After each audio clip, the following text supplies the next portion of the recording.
Natagpuan ni Takumi ang kanyang sarili na naipadala sa ibang mundo at nakatayo sa harap ng Diyos ang si Nolan. Ang unang ginawa nito ay humingi ng taos-pusong paumanhin, ipinaliwanag na ang kanyang pagtawag sa ibang mundo ay isang ganap na pagkakamali. Inihayag niya na kapag isinagawa ang isang spell ng pagtawag, karaniwang napipili nito ang isang pangkat ng mga talo mula sa Earth upang ilipat sila sa ibang mundo. Gayunpaman, maayos naman ang buhay ni Takumi kaya hindi siya dapat na isama. Sa kasamaang palad dahil sa isang pagkakamali, nadamay siya sa proseso ng pagtawag kasama ng iba pa.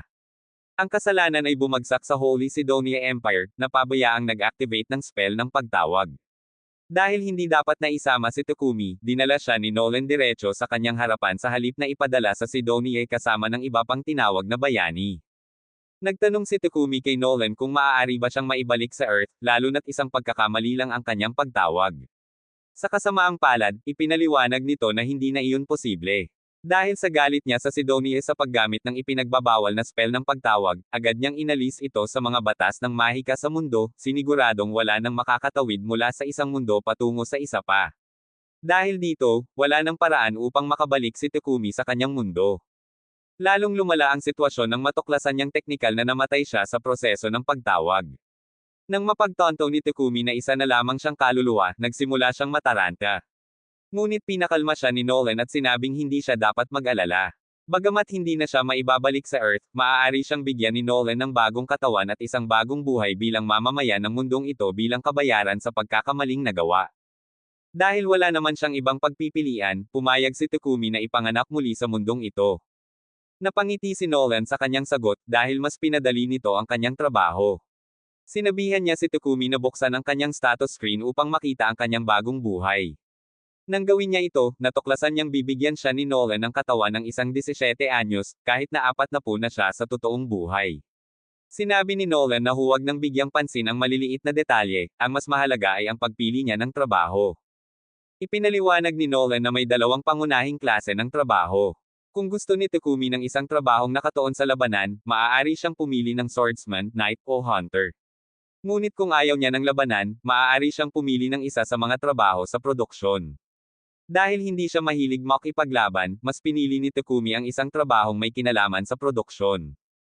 Matapos iyon, inukit ni Nolan ang kanyang napiling trabaho sa kanyang kaluluwa at binigyan siya ng karagdagang pagpapala bago siya ipadala sa mundo. Sa pagmamadali, nakalimutan ni Nolan na bigyan siya ng anumang uri ng tutorial. Bagsak na lumapag si Takumi sa isang kagubatan. Nang makabangon siya, nakita niya ang kanyang refleksyon sa isang ilog. Doon niya napagtanto na isa na siyang ganap na ibang tao, at higit sa lahat, nawala ang kanyang arthritis. Nagpasya siyang samantalahin ang kanyang bagong buhay. Binuksan niya ang bag na iniwan ni Nolan sa kanya at nakita ang mga pagkaing rasyon at pera, kaya hindi na siya kailangang mag-alala tungkol sa pagkain sa ngayon. Muli niyang binuksan ang kanyang status screen at natuklasan na talagang ang todo ang pagpapala sa kanya ni Nolan. Napansin niya ang isang kasanayan na tinatawag na elemental magic, kaya't sinubukan niya ito. Itinaas niya ang kanyang kamay at sinabi ang water ball, at agad na lumitaw ang isang bilog ng tubig sa kanyang palad. Sinubukan niya ang iba pang elemento at nagawa niya itong gamitin ng walang kahirap-hirap.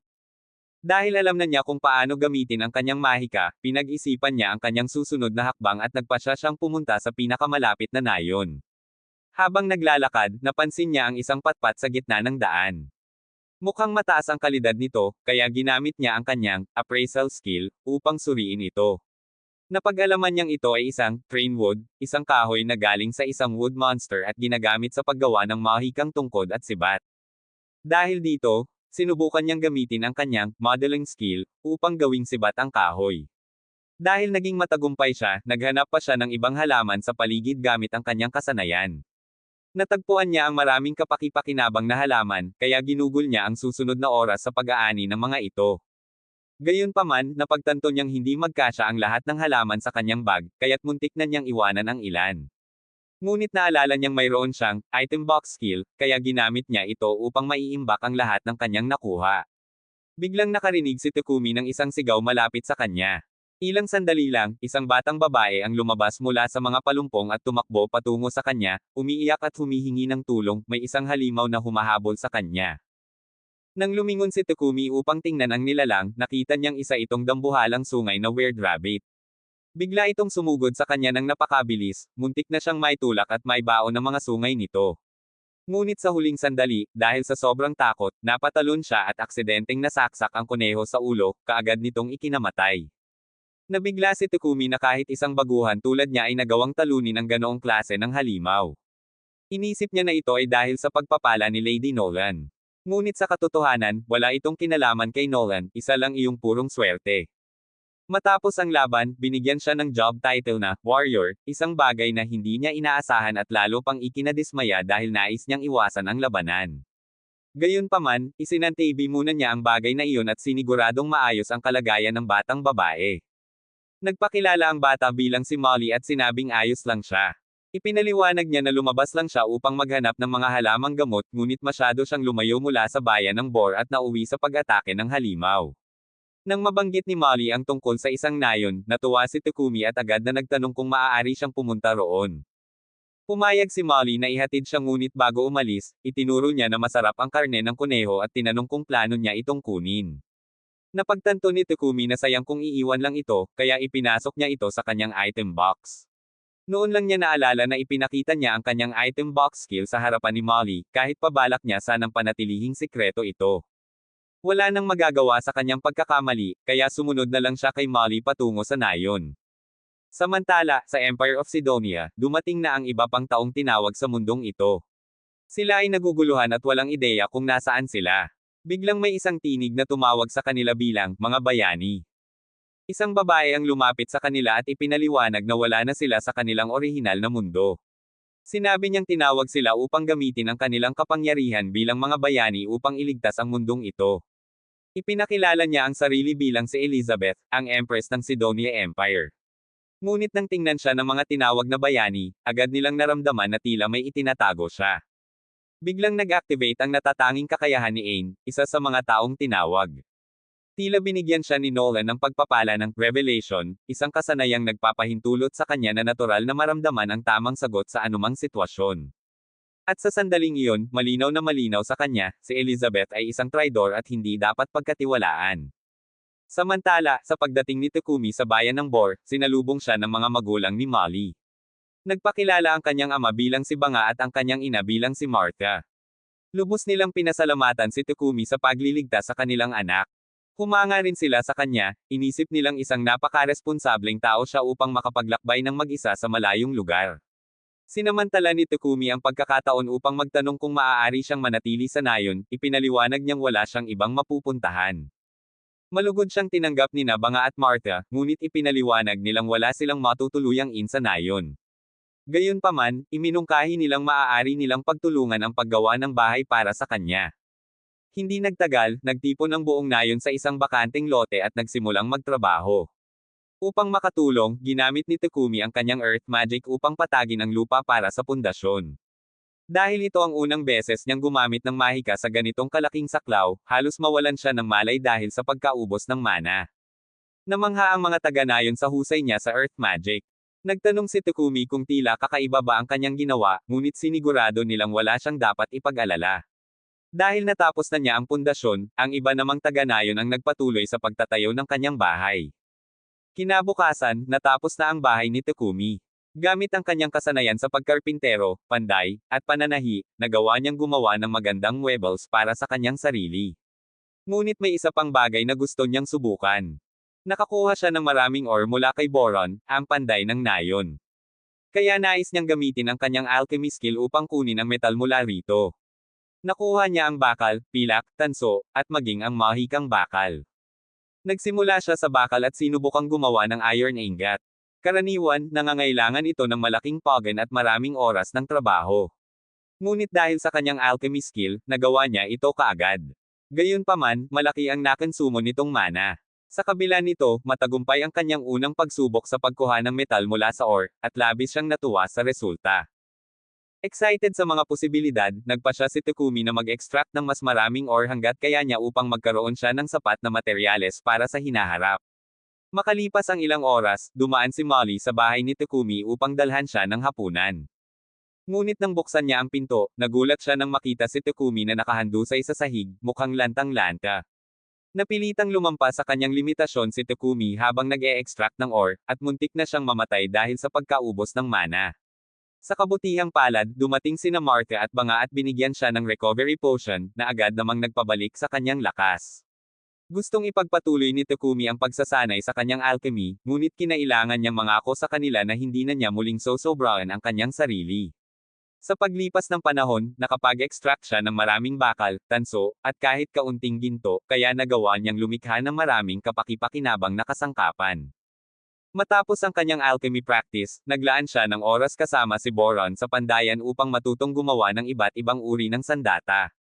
Ang espada na kanyang ginawa ay lumabas na talagang maganda, at sa oras na matapos ni Boron ang sisidlan nito, magiging kumpleto na ito. Umabot na sa level 40 ang kanyang blacksmithing skill, kaya nagpa siya siyang magpahinga muna sa paggawa ng sandata at subukan naman ang ibang bagay. Lumapit siya kay Banga at nagtanong kung maaari siyang humiram ng ilang potion. Walang pag-aalinlangan na pumayag si Banga, ngunit ipinaliwanag niya na ang mga potion na meron siya ay basic lamang at maaaring hindi ito ganoon ka-epektibo. Sinabi ni Takumi na ayos lang iyon, dahil ang kailangan niya lang ay isang halimbawa upang magamit bilang template.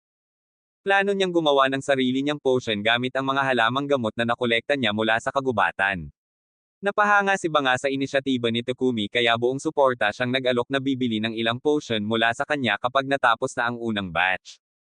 Nagpasalamat si Takumi kay Banga at sinimulan ang paggawa ng sarili niyang potion. Gumamit siya ng hillock leaves at tubig, maingat na sinusunod ang tamang proseso. Nang matapos, ibinuhos niya ito sa isang garapon at inihambing sa potion na ibinigay ni Banga. Pareho silang asol, ngunit mas matingkad at maliwanag ang potion na ginawa ni Takumi, tila naglalaman ito ng bakas ng mahika.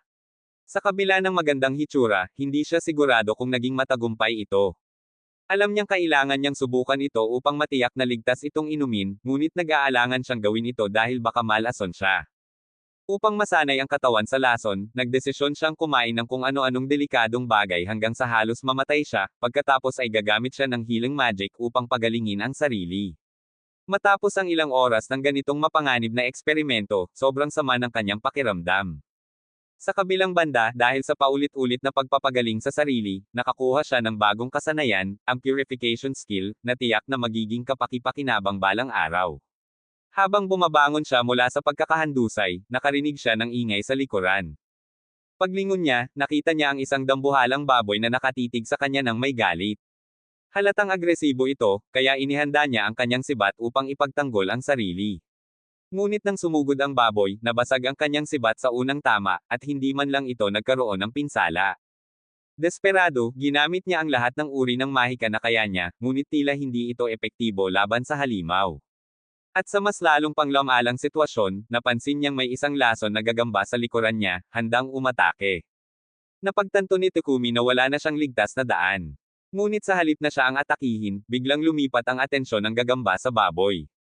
Sinunggaban nito ang halimaw, dahilan upang maapektuhan ang pag-atake nito at magmintes. Gayunpaman, hindi sumuko ang baboy at patuloy pa rin itong sumugod. Kakaunti na lang ang oras para kumilos si Takumi. Napansin niyang wala pang gumaganang pisikal na atake, ngunit may isa pang bagay na hindi pa niya nasusubukan. Habang muling sumasalakay ang baboy, tumalon si Takumi sa ere at, sa mismong sandali ng impact, ginamit niya ang kanyang alchemy skill sa ulo ng baboy upang sirain ito mula sa loob. Nagtagumpay ang kanyang diskarte at nakaligtas siya sa laban. Nang makasiguro na siyang ligtas, napagdesisyonan niyang tingnan ang kalagayan ng gagamba, dahil sa isang banda, ito ang nagligtas sa kanya. Ngunit malala ang sugat nito matapos matamaan ng baboy. Dahil ayaw niyang mamatay ito, ginamit niya ang kanyang healing magic upang pagalingin ito. Matapos nito, tumayo na siya upang bumalik sa nayon, ngunit bigla siyang nakatanggap ng isang abiso, matagumpay niyang natam ang gagamba. Hindi niya alam na posible palang mag-tame ng isang lason na gagamba, kaya nag-alangan siyang isama ito. Alam niyang itinuturing na delikadong halimaw ang mga ito. Ngunit nang tumangala ang gagamba sa kanya gamit ang malalaki at tila inosenteng mata nito, hindi niya napigil ang tanggapin ito bilang kanyang alaga. Upang gawing opisyal, pinangalanan niya itong Maple. Hindi nagtagal, bumalik si Takumi sa nayon, ipinagmamalaki ang dambuhalang baboy na napatay niya. Namangha ang mga taga-nayon sa kanyang nagawa, ngunit mas lalo silang napabilib nang makita nilang natam niya ang isang lason na gagamba. Wala pang nakagawa nito noon, kaya lalo silang humanga sa kakayahan ni Takumi. Ngunit isinantabi muna nila iyon at iminungkahi ni Takumi na hatiin ang karne ng baboy sa buong nayon, dahil hindi niya ito magagawang kainin mag-isa. Kinagabihan, nagdaos ng isang engranding salo-salo ang nayon bilang pasasalamat kay Takumi. Habang ang lahat ay nag-e-enjoy sa kasayahan, lumapit si Banga kay Takumi at iniabot sa kanya ang mahahalagang bahagi ng baboy. Sinabi niyang pinakamainam na ibenta ito sa pinakamalapit na lungsod, ang Bolton. Dahil dito, napagdesisyonan ni Takumi na iyon ang kanyang susunod na destinasyon. Samantala, pinagmamasdan ni Goddess Nolan si Takumi mula sa malayo, tuwang-tuwa sa kanyang pag-unlad. Isang kapwa-diyosa ang lumapit sa kanya at nagtanong kung ano ang tunay niyang layunin sa pagbibigay kay Takumi ng napaka-espesyal na katawan, isang natatanging pagpapala, at maging ang pagpapadala sa kanya isang buong taon bago aktwal na isinagawa ng Sidonia ang summoning spell. Ngunit ngumiti lang si Nolan at sumagot, wala akong partikular na layunin. Ginagawa ko lang kung ano ang sa tingin ko ay tama. Mag-like and subscribe if gusto mo ng bagong video, maraming salamat.